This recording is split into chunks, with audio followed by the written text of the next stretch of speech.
It's disgusting, it's wrong, and it's evil. It's evil.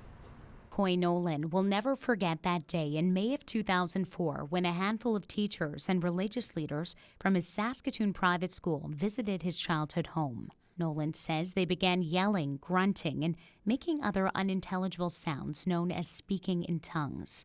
His mother, no longer in control, crying in the corner as they spanked the 16-year-old repeatedly with a large wooden paddle, a violent exorcism meant to cast out what they believed to be his gay demons. I didn't know what I was going to do. I tried for so long, to pray it away, try not to be what I was, just so that I could stay with my friends and my family and the church and the school, because that's the only thing I really knew.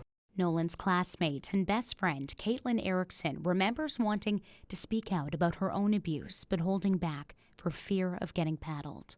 I felt very powerless because there was a lot of adults that were involved in this that at no point stopped and said, hey, we've gone too far. So it was a very powerless feeling. It was very traumatic.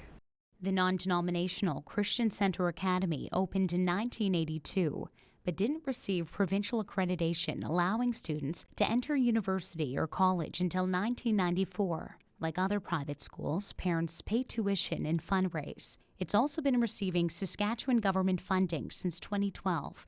A year later, in 2013, the school changed its name to Legacy Christian Academy. Erickson was the first out of at least 18 former Christian Centre Academy students to launch a criminal abuse complaint.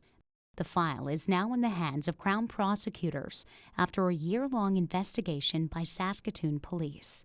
Complaints include coercion, solitary confinement, and frequent paddlings, many of which allegedly happened after the Supreme Court banned corporal punishment by teachers in early 2004. That was not okay, and it's taken a long time for people to speak up, so yeah. I mean, it was a cult. It was essentially a cult. Current leaders of both the school and the connected church have declined interviews with CBC News. In a written statement, school officials say they're grieved to learn of former students who feel they were subjected to abuse during their time at Christian Centre Academy, and that they support any former student who wants to file a police report so it can be investigated and dealt with properly and legally. Erickson and other former students who came forward say the people who committed these acts must be held accountable, and they want the Saskatchewan government to investigate the school itself, freezing any provincial money and cancelling any tax breaks until all questions are answered. Funding these types of schools is essentially the government saying, go ahead, continue to do these things. The Ministry of Education tells CBC News independent schools go through 3 on-site inspections each year, and the most recent one at this academy was back in June. The written statement also says the province has not received any complaints about this school since it started receiving provincial funding a decade ago. Some students say that's not true, and they supplied CBC News with email conversations they've had with the Education Minister's office. A lot of it is behind the scenes and untalked about, and that's what I'm hoping I can tell with my story.